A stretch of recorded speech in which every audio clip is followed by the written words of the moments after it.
Attorney and baseball fan extraordinaire, Russell Christian, today on Locked On A's.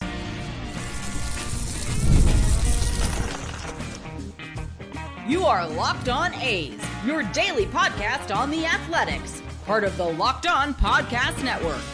Your team every day.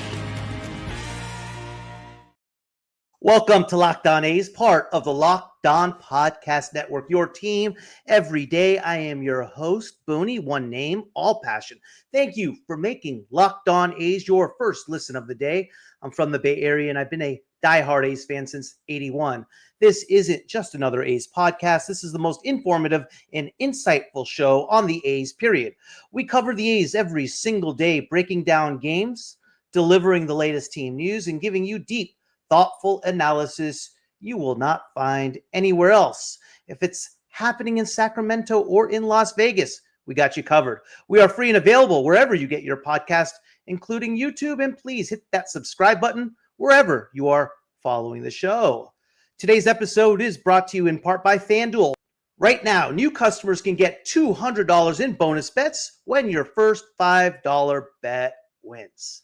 We have got a special guest here today who's bringing the heat in a different way. He is just not a baseball fan. He is a baseball attorney.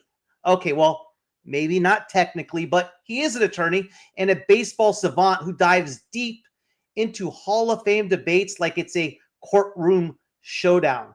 Russell Christian hosts a podcast called The Case For, a Baseball Hall of Fame podcast, is here to break down the cases for and against some of baseball's biggest names making it to Cooperstown. Who's in, who's out, and who got absolutely robbed by the voters.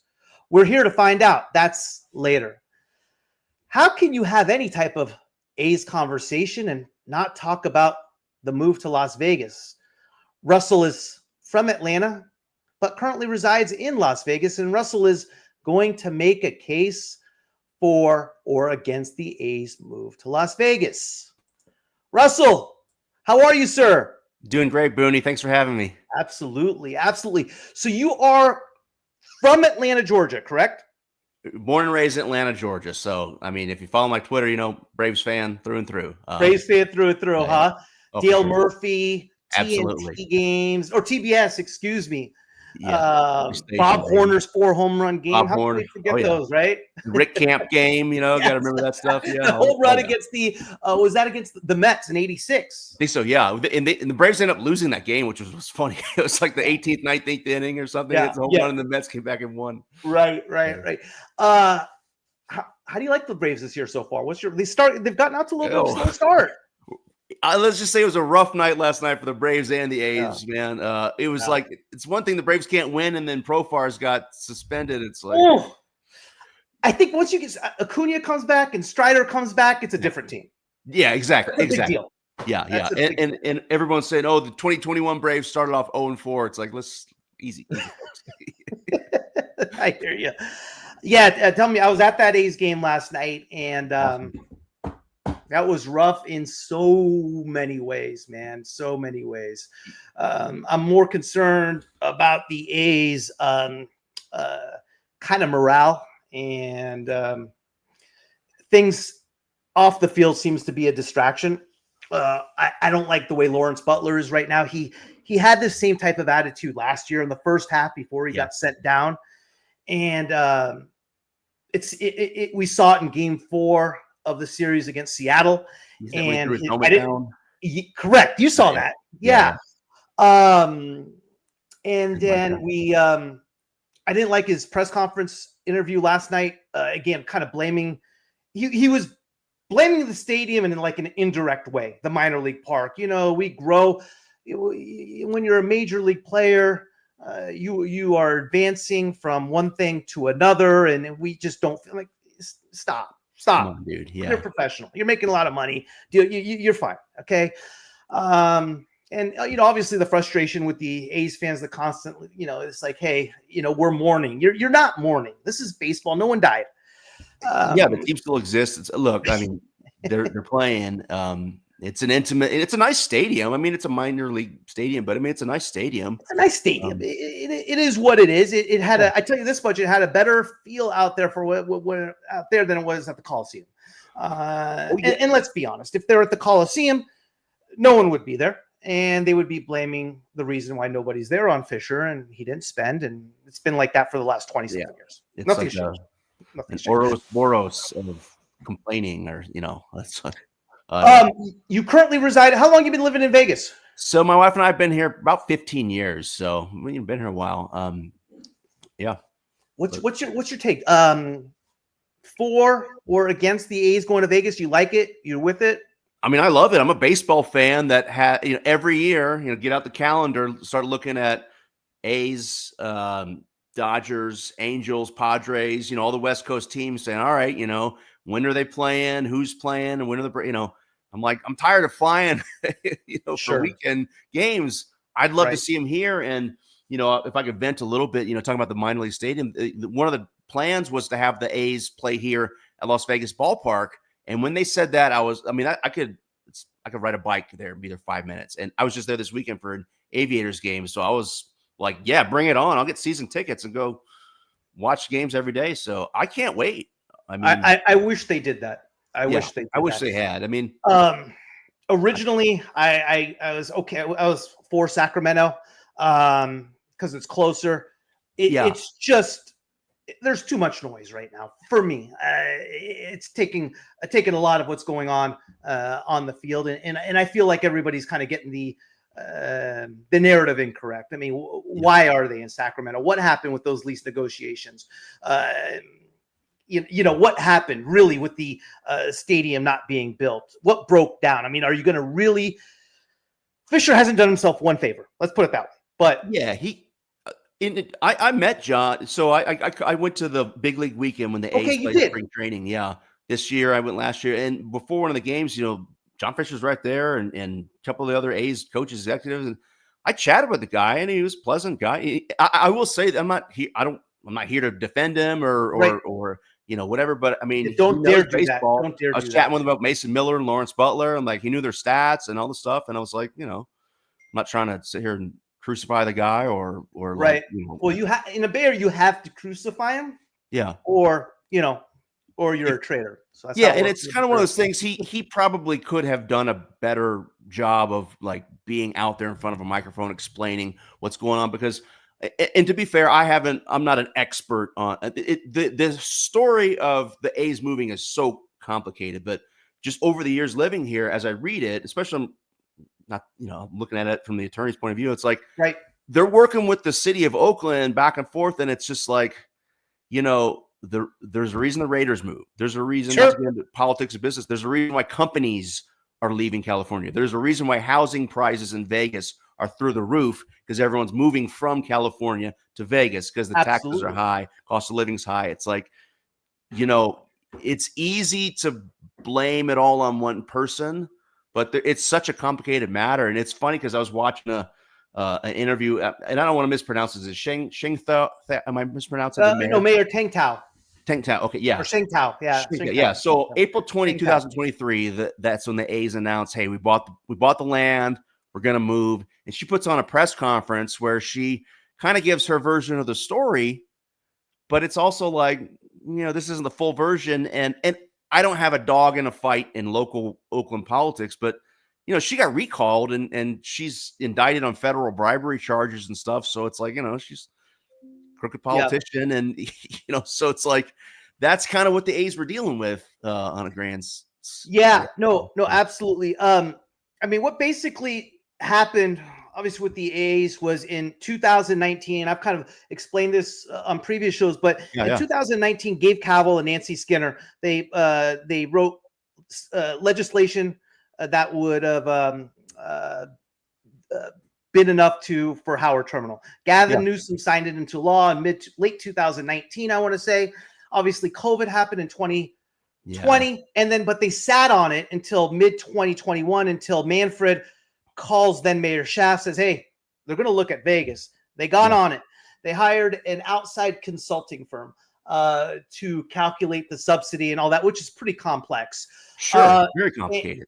and they miscalculated it by 2.1 billion. Gee. They calculated 400 million. It was actually 2.5 billion. So for a long time there in the negotiations with regard to Howard Terminal, they were going back and forth, the city and the A's, on who was going to pay for infrastructure. Yeah. Well, Oakland's basing that negotiation on the wrong figure. So if you remember at the very end, Oakland's like, oh, the gap's this far. Well, they corrected the numbers 2 years later.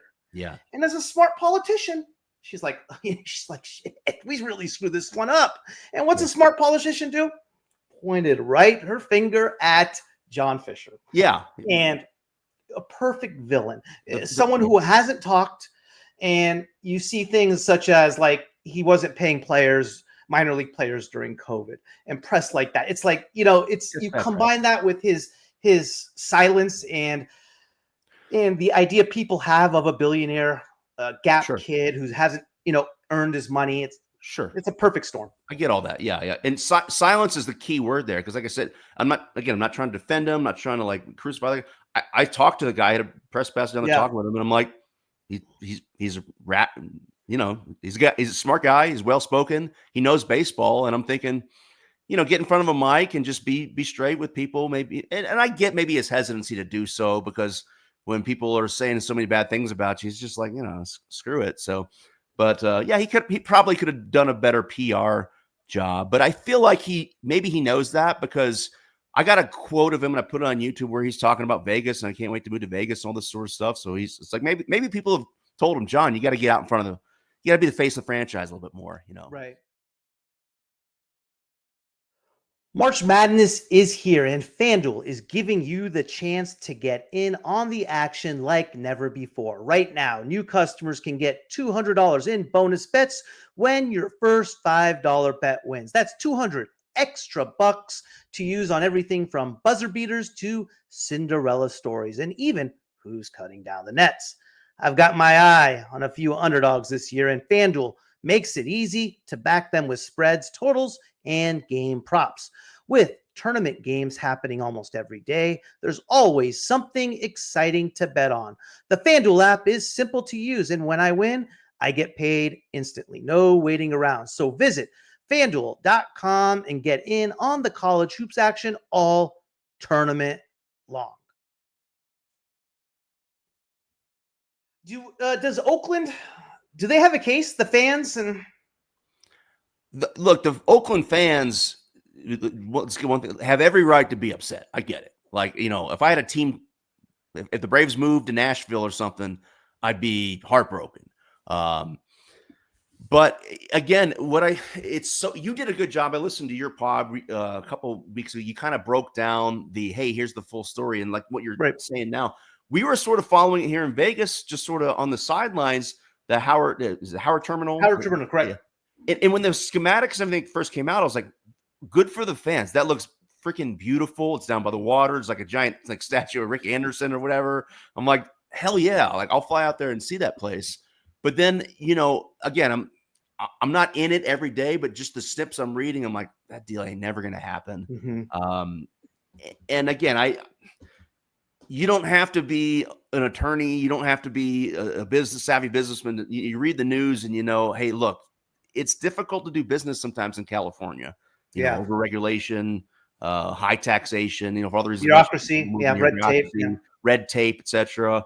And I'm not trying to pick on, the former mayor, but it says like she was involved in some. She's indicted. There's a lot to pick on her for. Wow. Yeah. So it's a mess. I get it. And at the end of the day, look, they needed a new stadium, and this isn't anything new. Teams are always getting new stadiums. Even my Braves, I talk about, like, they moved from Atlanta, a couple of years ago to Truist Park, which is up in Cobb County in the suburbs. That was a controversial move because they were seen by a lot of fans as sort of leaving Atlanta, and but that's a whole nother story. It's sort of the same story. In all fairness, the city of Atlanta had two choices: they could keep the Falcons, keep the Braves. And they worked a deal out to keep the Falcons in Mercedes-Benz Stadium in Atlanta. Beautiful stadium. But the Braves, they went and moved. And it's like, at the time, I was a little annoyed. But I was like, you know what? I've been to Truist Park. It's freaking beautiful. The I like the question real Braves. quick with regard to Truist Park is Yeah. it's almost, I think they were trying to do that with Howard Terminal. Truist Park, what I understand, I've never been there, but Oh, awesome. what I've heard is that going in that whole area is like a city of its own. Exactly. They built a Wrigleyville, and that whole concept is genius, because you look at some of the best places in baseball. Wrigley with Wrigleyville. Sure. Look at Petco with the gas lamp. Yeah, You get out, the right. gas lamp's right there. It's just fun. So the whole parking lot building, and everybody goes home. That's an ancient. That's not the way the game is played now. That's not Right. the way the entertainment package is built. And when we go to these stadiums now where they have the little town and, the bars and the restaurants and the shops, and it's a fun, you're kind of walking in and out of the stadium. It's just an awesome experience. So yeah, I get it. And it sounds like, I don't know if that's what they're going to necessarily do here. They don't necessarily need to do it because it's on the Vegas Strip, so Exactly. There's no need for that. Vegas itself is the infrastructure. Exactly. Yeah. So after a game, and it's the same thing with Allegiant. I don't know if you've been to Allegiant. It's a little further down I-15, but T-Mobile, where the Knights play, is right in the Strip. You walk right out. Strip, and the New York. I've been to one Vegas Knights game. Yeah. Yeah. The New York's kind of an older, casino. It's not good, but like that little alley there, they have bars and restaurants. And then it used to be the Monte Carlo, which wasn't a great. Now it's the MGM, Park MGM. It's like one of the nicest casinos on the Strip. And what used to be the back where they had the dumpsters is now like the facade, because you walk out of T-Mobile, it's right there. So I mean, it doesn't take a rocket scientist to figure out, and they have a nice little park there. So Absolutely. to kind of answer your question, I'm excited they're coming. I'm a baseball fan, so I want to see some baseball games. Did you sign up for the season tickets, or do you plan to, or you just plan on getting on it. Yeah, they were pushing that. It's funny. They were pushing that at the big league weekend. They had a thing to sign up. The $19 one, 1901, I think it was. Yeah. Well, here's the thing. I went to the table and they had all these gifts. They had a Vita Blue bobblehead, and I was like, "Oh, what's this for?" Yeah, right. Like, oh, bobblehead. And they're like, "Well, if you pay like 1901, you sign up now. You can pre-do it." And I was like, "Hell yeah, I just want the bobblehead." And then the guy in front of me in line had already said he wanted it, and I was like, "Oh, okay, well, I'll sign up later. I just wanted the bobblehead, but I probably will." Yeah, I especially if they're affordable, and that's the thing. I wanted to get this out there because the A's. Here's what I'm going to say as a fan. Look, it's a business. They're trying to make money. I haven't been to a Raiders game because the prices are through the roof. Are they really? Yeah, they are insane. And I'm like, I'm already a Falcons fan, and I'm not as big into the NFL as I am baseball. So for the A's, what's the face value on a Raider ticket? I have no idea. I know for the Niners, if I want to get in, I'm spending, $1.25. Oh yeah, I've looked, John. Well, in the secondary market, nosebleeds are hundreds and hundreds. And I'm just like, wow. Right. So I'm hoping the A's will have some affordable seating, because if it's all just luxury suites and catering to high roll, look, I get it. You got to have that. You got to make some money, but it's like, if the average, family of four or something can't afford to go to the game, you got to get the locals. You can't just cater to people that are here for the weekend. So anyway, I'm with you. I'm with you. It's just all. I think it's just all going to be based on supply and demand, right? Like it always is. I mean, if there's going to be the demand out there, but I don't know. It's just it seems like that's how the ticketing business itself. It's a business of its own, and you have people that are trying to gobble up as many tickets as they can and sell it on the secondary market. It's rough, man. It's rough. I don't know what the answer is to that, but I agree with you that I think there should be some tickets that set aside that are affordable, that are held for people who want to purchase on game day and that sort of thing. Because look at the Dodgers. I go to LA all the time for work. Oh yeah. And if I'm there, I'll try to catch a Dodgers. Dodger Stadium, they've done a great job keeping the place up. And look, it's they just won the World Series. They got Ohtani. They can charge whatever they want. Left field and right field seats are still cheap. Like you can get tickets for like $20 or whatever, out there. I've gotten some cheap tickets, and I love sitting in the outfield. It's wild, Fans get crazy. 100%. And it's like, sure, charge as much as you want to sit behind home plate where the celebrities sit, but like they've left the outfield seats fairly affordable and makes it fun and accessible. So I hope the A's can do something like that. How's the how's the stadium coming along? Is there any word on, I guess, the famous question that everyone wants to know on groundbreaking? Yes, so from what I've heard, they haven't broke ground yet, and I know it was supposed to be this month or in April. So that's the $64,000 question in Vegas right now. Because my office, I'm home right now, but I work downtown, and so kind of drive by the strip and stuff, and it's like any day now, folks. Because I want to know for traffic purposes. Because once they start digging, I'm like, don't go down by Tropicana and Right. Vegas Boulevard. So. Get the supplies you need from the site made for the skilled trades. Supply House. Whether you are in plumbing, HVAC, or electrical work, Supply House is the reliable way to order products online. Their easy to use website is packed with helpful resources and the latest product info to help you get the job done right. Plus, with a complete inventory of over 200,000 parts from 400 plus top brands, you will find exactly what you need delivered fast from coast to coast. Need help with an order? Supply House offers expert support and industry leading service, so you will always talk to a real person. And for trade pros looking for an extra edge, their free Trade Master program offers exclusive perks like a dedicated phone line, free shipping, and discounts on every order. Thousands of skilled professionals are already taking advantage. Now it's your turn. Join the Trade Master program today at supplyhouse.com/TM and start ordering plumbing, HVAC, and electrical supplies with just a few clicks. Plus, use promo code SH5 for 5% off your first order. That's supplyhouse.com. I want to shift a little bit to kind of the game of baseball. You host your own podcast, which I love, Make the Case For. You recently made the case for John Franco. Yes. And want to talk a little bit about the Hall of Fame. A lot of people have a difference of opinions on the Hall of Fame, including myself. Sure. I hate it, and I will tell you why. Sure. Guys like Barry Bonds, guys like Curt Schilling, Sure. the steroid era users, the ones that are quote unquote cheaters, right? Sure. For the PEDs. But okay, how deep are we going to go into the cheating? Is Greg Maddux a cheater? Because he was farly known as a guy that scuffed the ball and made it move and so forth. Our guys not getting caught, we knew that were doing things. I mean, that's where I have an issue. How is a guy like Craig Biggio in and Barry Bonds not? So what's your feel on probably what has made the Hall of Fame so controversial is that era?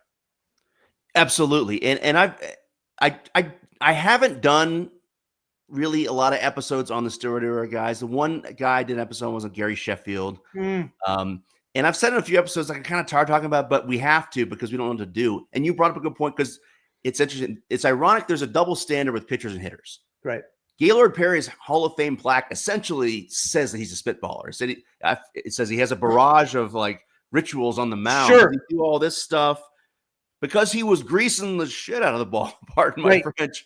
So he said in interviews, he's like, well, if I just do all this stuff and make it look like it, I'll just like umpstring and be like, fine, just throw the damn ball, Yeah. So that's what he do. And it's sort of seen like as a pitcher, like it's almost like a wink, like, the old days, I think with the pharmaceuticals, you got a little, and that's where it gets interesting because everyone seems to have their own different criteria. Because some people will say if they tested positive, no, and some people will say if they were alleged, then no. And it's like, where do you draw the line? It's just confusing. And at some point, I think they're all probably going to get in because it's like at some point, how do you regulate? Because there's the guys that, again, there's the guys that tested positive or the guys that were breaking records that were like, okay, maybe he didn't test positive. I've read Game of Shadows, like, sure Barry, I don't of course. I mean, it's libel the guy. There's without a doubt he did it, right? Yeah. But then you mentioned Biggio. Like I'm not pointing fingers at him, but there's a lot of guys that it's like, okay, they weren't hitting 60 home runs a year, breaking records, but they were quietly like putting together these careers. And there's probably a lot of guys that are already in. I mean, Canseco's out, without naming name. Well, he named a bunch of names initially, but I mean, he said in his first book, there's already a Hall of Fame, steroid guy in the Hall of Fame. Bagball got in, and he sort of dodged some questions at it, and so I can see why a lot of people say, well, this has no credibility. If guys that clearly were probably juicing got in, how can you keep this other guy out? And it's weird for me because I talked about this in my interview with Dan Byrne when I had him on my show. I've seen writers say, well, McGwire he shouldn't get in because his batting average is low and he didn't have a lot of career hits. And I was like, get out of town. Right. The only reason you're not going to vote him in is because of steroids. You can't make a non-steroid or argument to say Mark McGwire doesn't belong in the Hall of Fame. Yeah. Right. So yeah, it drives me a little batty because I think we all want closure. And that's really the thing that it's annoying to me with the Hall of Fame steroids. Like, what are we going to do with these guys? Just make a different wing? Just let them in? I think they're just going to eventually get let in and everyone, you gets like, oh, son, there's so-and-so. Well, but I think it's what's going to happen. And it's, and maybe that's sad because I will say I've said on my podcast, like, to me, that's a non-starter. If someone tested positive or clearly used steroids, I wouldn't vote for them. I played football growing up and wrestling and lifting weights and stuff, and I've never touched steroids. And I suspected some guys I played with did, and I was like, it's kind of cheating. And when you play the game, there's a lot. That's the thing. The story there's a lot of guys who didn't use and are like, I could have, and maybe gotten a bigger contract or been a bigger star. Mike Sweeney's talked about that in the Royals. He's like, I never used, and he was a good player. And maybe it's a bit sour grapes, maybe a bit of jealousy. I don't know. But he was like, if I had plenty of opportunities, and had I done so, maybe I'd had a few extra points in the BA and a few extra homers, and who knows? So, because there's a lot of guys from that era, like take Eric Karros, for example. Yeah. Never made an all-star team. I think he had 3, 4, 5 seasons of like over 30 home runs. He sure and did. RBIs. And it's like any other era, like dude's a slugger, dude's an all-star, but it's like he's playing first base. I'm like, you got Mark McGwire. Like, forget about it, dude. You're not making all-star. Nobody remembers you now. Yeah, right. You're a Dodgers fan. So I'm with you. I just don't know how you go. It's just an ugly precedent. Oh, 20 years ago he cheated. Now we're going to call it on him now. Yeah, and when guys get in, that other players are like, come on. I mean, Frank Thomas has talked about that. He's like, without really naming names, he's like, hey, if you guys have slipped in, we know who you are. And it's like, so what happens there? They slip in, and let's say they come back and say, hey, I took steroids, I cheated. What are you going to now take them out? Yeah, that's the thing. If someone was in and then admitted they did it, because that's the thing too. At the end of the day, like, I get their people. I totally get it. It's a competitive sport. And that's the thing too. Not just the guys trying to break records, but the guys trying to make a roster spot. Yeah. You're trying to make it at third base. You got competition, and the other guy's juicing. He's got a little bit more on you. I totally get it, because the opportunity there is to make a lot of money, support your family. I totally understand that. Do you think it should be taken out of the writers' hands as far as voting? That's interesting, because I think for them, and the reason I say that is I think they base their votes personally. Did this one guy grant me an interview? Was he polite? How did he talk to me? No. Yes. Well, it's funny you say that, because I just finished Howard Bryant's book on Ricky Henderson, and I'm drawing a blank on the name, but it was a Bay Area reporter who didn't vote for Ricky. He was only on one ballot, and he got like 97 or whatever. Yeah. But he went on record, and I'm drawing a blank on his name, saying, I didn't vote for Ricky because, sometimes when he was trying to negotiate the contract, he'd sit out when he wasn't, blah, blah, blah. And it's like, you should be the guy that's touting to the world how great he is. You covered this guy in the Bay Area for 2 decades. Yeah. And you didn't vote for him, which is a little weird. I could see it going into the hands of the Hall of Fame itself. Because that's kind of, but here's the thing. Let's just play devil's advocate. That's kind of what we have with the Veterans Committee, where it's a small group of like 7 or 8 players, usually like 3 or 4 players, 1 or 2 coaches, a couple respected journalists. But then you get this sort of smoke-filled room, narrative, because some of the guys who've gotten into the Veterans Committee, I still think are, worthy Hall of Famers. You got Baines and Ted Simmons and stuff like that. But a lot of people are like, It sat on the ballot for 20 years, went nowhere, and then their buddies voted him in. I'm like, maybe that's true, but yeah. I wish it went to the peers, and similar to Ricky Henderson as far as how he came off was Barry Bonds, right? Yeah.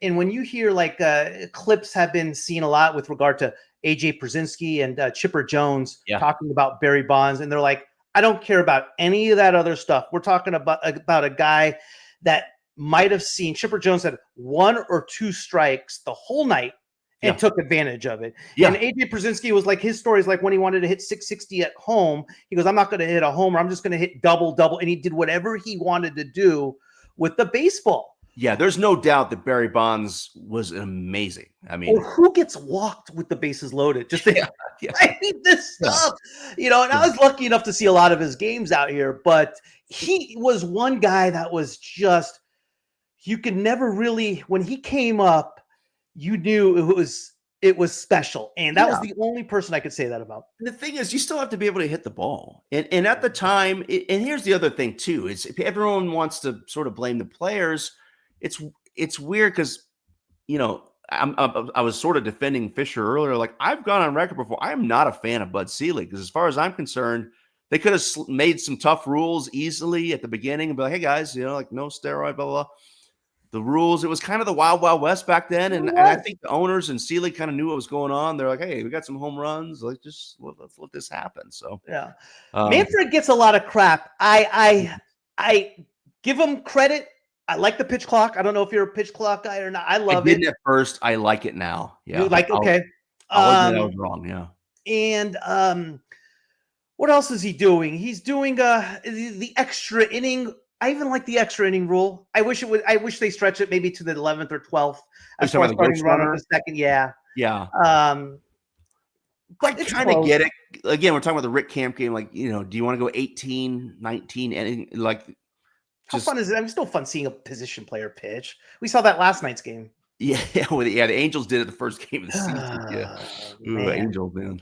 Yeah. Rough. So, what's your opinion on? I've had a different opinion on him since I saw his documentary, and that's on Pete Rose. Growing up, I adored and loved Pete Rose, and always the greatest thing. And for years, I believed he should have just. It was the biggest robbery ever to baseball, him not getting in the Hall of Fame. And then lately, as I'm starting to believe the narrative is the only guy that didn't want Pete Rose in the Hall of Fame was Pete Rose. Exactly. And it's funny because I know you and I sort of talked a little bit too about Schilling, and we get to get into him too, but it's sort of the same thing. It's like they're their own worst enemies. Yeah. I was joking, sort of half joking, half serious on my Twitter account, like, oh, I'm going to have to do a Pete Rose episode now, aren't I? And the reason I haven't is because it's not just a numbers. There's a lot of research, and I'm fine doing that. And it's like, it just takes a lot of time.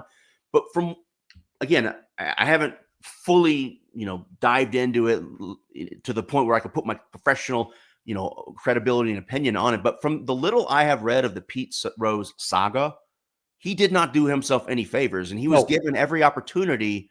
Giamatti was basically like, hey, just do this or this, and he was very stubborn and said no. And that's the thing with Pete Rose, is that the story kept changing. Yeah. And people think it was like a one-time thing and he was just sort of flicked out and it's done. It's like, no, he was given every opportunity. Just, hey, what happened? Come clean. No, he, for years he said, I didn't bet on baseball. And then it was, okay, I bet on baseball, but I didn't bet on the Reds. Okay, I bet on the Reds, but I only bet on them to win. And I so want to believe that Pete Rose only bet on the Reds to win, because that's what he said. I'm competitive. I want to win. Guy like to gamble, put a little money on it to make it a little more real. Yeah. I really hope, because the competitor in me, it's hard for me to accept, knowing what he did on the field, that he'd try to tank games.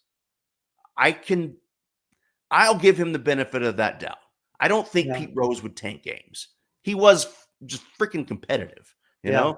But I also know he liked to gamble, and I don't know if he owed people money or whatever. And that's why that opens up a whole can of worms. Yeah. Yeah. Again, Pete, look, gambling is not illegal.